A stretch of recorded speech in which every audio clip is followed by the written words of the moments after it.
एक दिन ब्रह्मचारी माधव किसी जंगल से गुजर रहे थे। तभी अचानक उनकी नजर एक शेर पर पड़ी जो मोटी रस्सियों से बंधा हुआ था। शेर की आंखों में बेबसी थी। जैसे ही माधव पास पहुंचे, शेर धीमे स्वर में बोला, हे ब्रह्मचारी, कृपया मुझे आजाद कर दो। मैंने कई दिनों से कुछ खाया नहीं है। मैं वचन देता हूँ तुम्हारा ये उपकार कभी नहीं भूलूंगा। माधव को उस पर दया आ गई।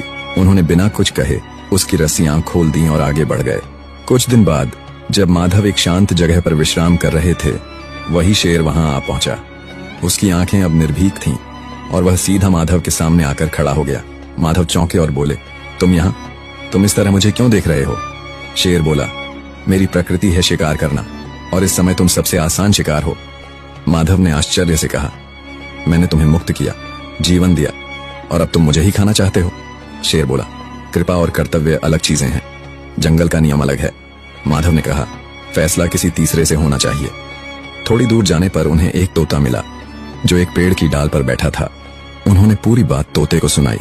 तोता बोला, मनुष्य पूरी उम्र हमें पिंजरे में बंद रखता है, दाने पानी के नाम पर हमारी आजादी छीन लेता है। जब मन भर जाता है तो पिंजरा किसी और को दे देता है। मैं शेर का पक्ष लूंगा। माधव चुपचाप आगे बढ़े।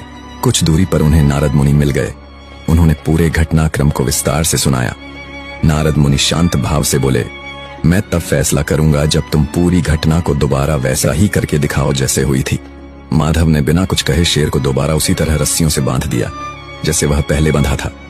जब रस्सी कस चुकी थी, नारद मुनि मुस्कुराए और बोले, फैसला हो गया। नेकी हर जगह नहीं करनी चाहिए। जो आजाद होकर काटने लगे उसे फिर से बांध देना ही बुद्धिमानी है। दया करो, पर पहचान के साथ, क्योंकि हर जरूरतमंद भरोसेमंद नहीं होता।